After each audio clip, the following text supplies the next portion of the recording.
Městys z Brozany nad Ohří leží na levém břehu Ohře, 10 kilometrů jižně od Litoměřic.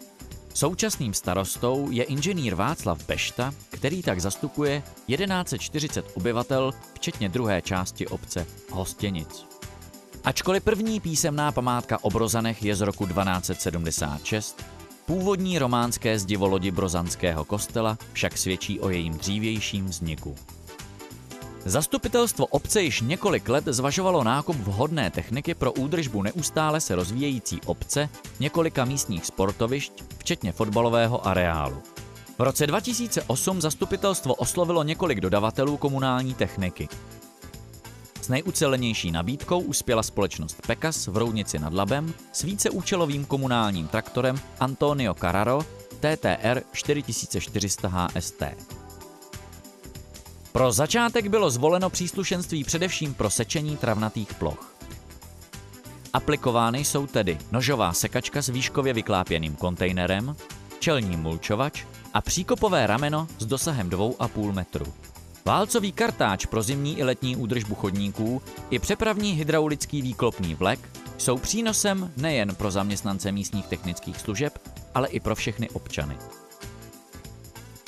Velká spokojenost panuje i s délkou záruční doby stroje a zároveň s přístupem servisních služeb firmy Pekas.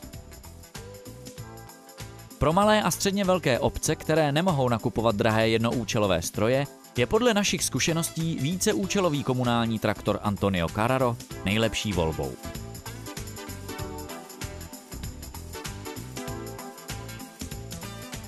Jmenuji se Fousek Václav, jsem starostou obce Horní Beřkovice. Naše obec leží na samé výspě Ústeckého kraje, asi tak 10 km od Roudnice nad Labem. Máme tak zhruba 950 obyvatel, máme tady psychiatrickou léčebnu, která zabírá zhruba třetinu naší plochy, kde je 600 pacientů a 400 zaměstnanců. A řešili jsme otázku, jak se starat o údržbu zeleně a pochopitelně i zimní údržby a všeho. Měli jsme dřív traktůrek z Monfieldu, který pochopitelně na takovýhle plochy nestačil, tak jsme zvolili jinou variantu a našli jsme Rondo, které má uplatnění u 3 variant. Takže děláme zeleň, děláme údržbu chodníků, jak zimní, tak letní, takže mulčování, sekání, všechno, takže jsme tím pádem spokojení. Stroj máme zhruba 3 roky, máme zaplacený leasing, jsme s ním spokojení a díky naší obsluze stroj vypadá stále jako nový.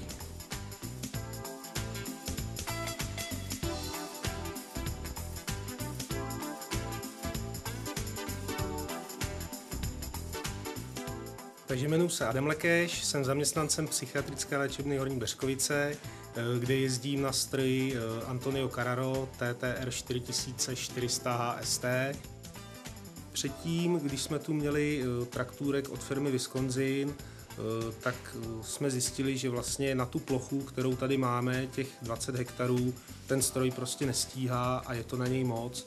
Tak jsme zvažovali právě co pořídit a jako nejlepší vyšlo Antonio Carraro TTR 4400 HST.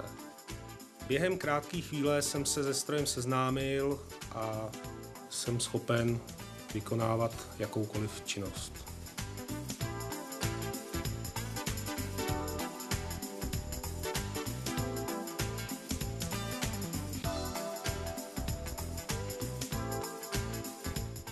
Jmenuji se Václav Kšír, jsem starostou obce Chyňava.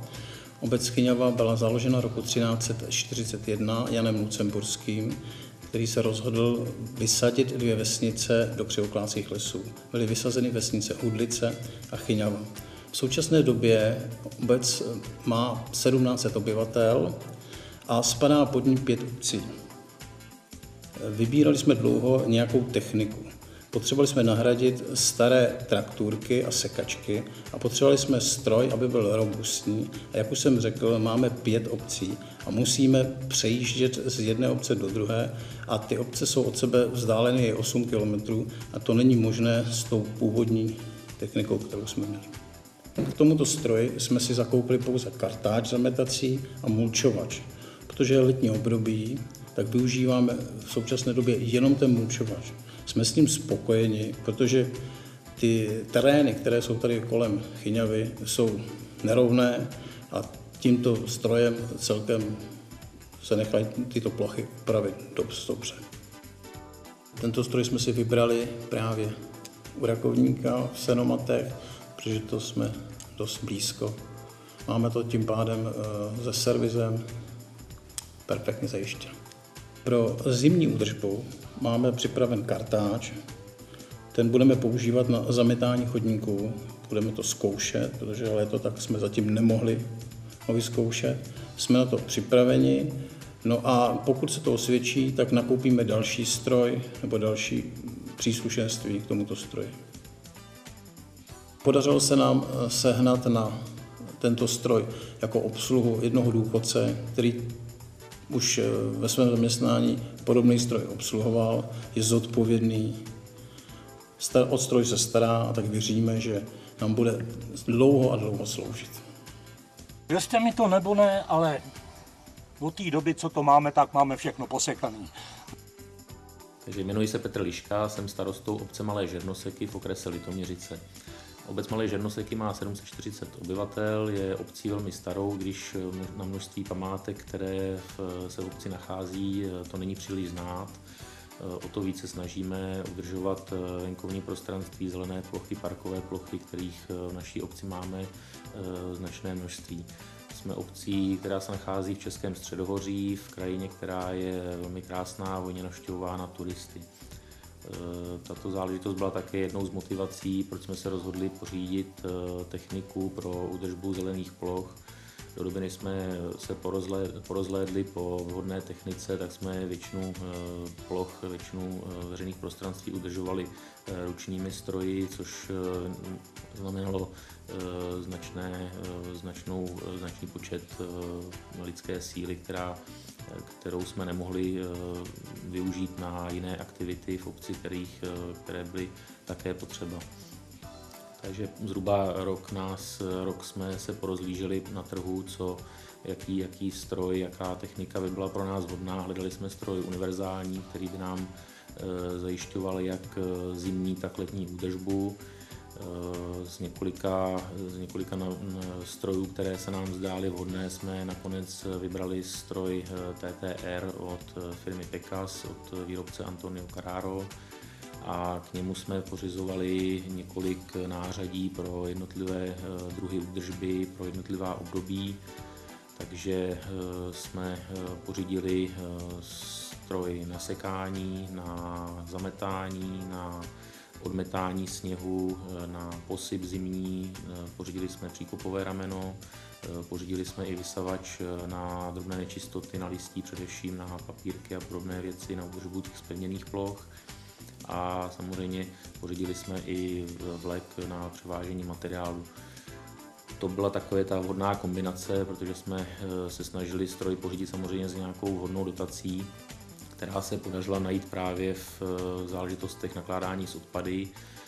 Tím, že jsme obcí rekreační, hodně navštěvovanou, tak tady máme také značné množství chat rekreantů, kteří tady mají své rekreační nemovitosti.